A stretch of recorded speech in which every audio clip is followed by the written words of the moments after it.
सोचिए, अगर आपके पास बोलने के लिए सिर्फ 10,000 शब्द बचे हों और जैसे ही ये गिनती ज़ीरो होगी, आप हमेशा के लिए गूंगे हो जाएंगे। आप अपने आखिरी 3 शब्दों में दुनिया को क्या बताना चाहेंगे? साइलेंटिया शहर के कविश के पास सिर्फ 3 शब्द बचे थे और उसने कुछ ऐसा कहा जिससे पूरी सरकार हिल गई। स्वागत है आपका कहानियों के घर में।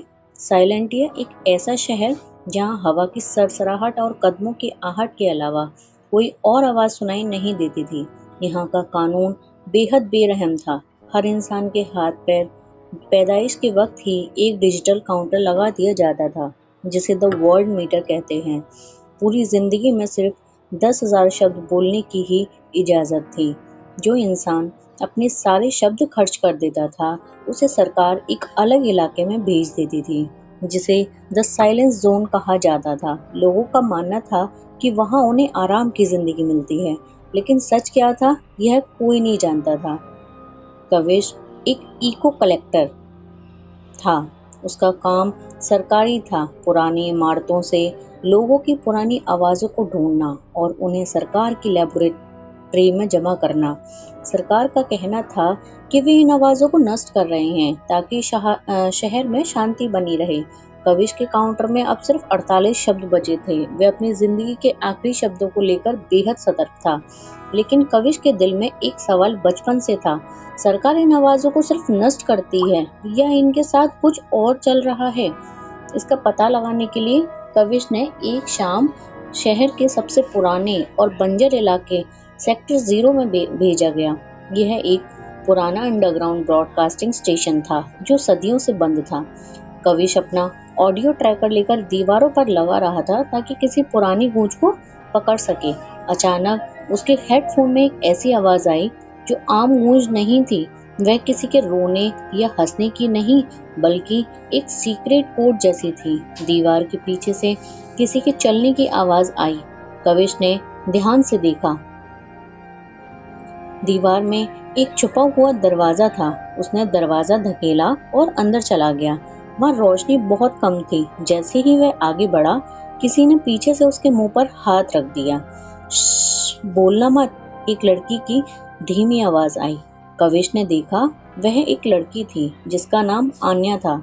लेकिन सबसे हैरान करने वाली बात यह थी कि आन्या के हाथ पर लगा वर्ल्ड मीटर 0 पर था।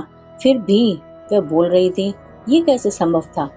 कविश ने जल्दी से अपना नोटपैड निकाला और लिखा, तुम्हारा काउंटर 0 है, फिर तुम बोल कैसे रही हो? और तुम पकड़ी क्यों नहीं गई? आन्या ने एक झटके में अपनी कलाई से वह मीटर निकालकर फेंक दिया। उसके नीचे एक छोटा सा निशान था। उसने धीरे से कहा, कविश, यह मीटर हमारे शब्द नहीं गिनता, यह हमारी ऊर्जा चूसता है। जब यह 0 पर पहुंचता है तो ये हमारे उस दिमाग के हिस्से को ब्लॉक कर देता है जो बोलने में मदद करता है। सरकार हमसे हमारी आवाज़ चुरा रही है। कविश का दिमाग सन्न हो गया। आन्या ने उस एक बड़ी से डिजिटल स्क्रीन की तरफ इशारा किया जो वहां छुपा हुआ था। स्क्रीन पर पूरे शहर का नक्शा था और वहां लाखों आवाज़ें रिकॉर्ड हो रही थीं।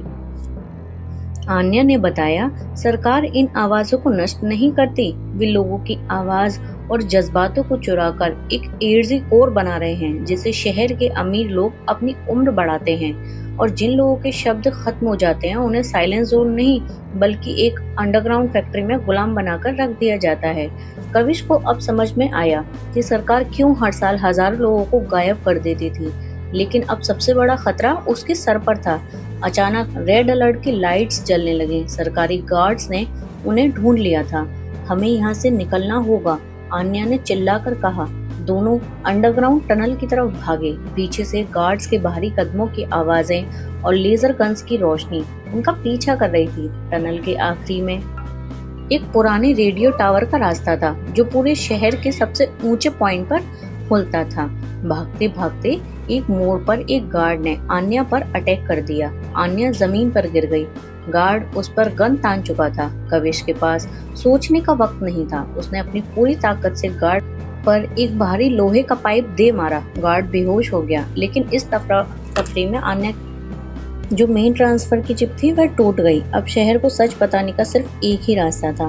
टावर के मेन माइक्रोफोन पर लाइव बोलना। लेकिन एक नई मुसीबत खड़ी हो गई थी। मेन माइक्रोफोन को एक्टिवेट करने के लिए सरकार का एक बायोमेट्रिक वॉइस लॉक था। वह लॉक सिर्फ एक ऐसे शख्स की आवाज से खुल सकता था जो सरकारी कर्मचारी हो, जैसे कि कविश।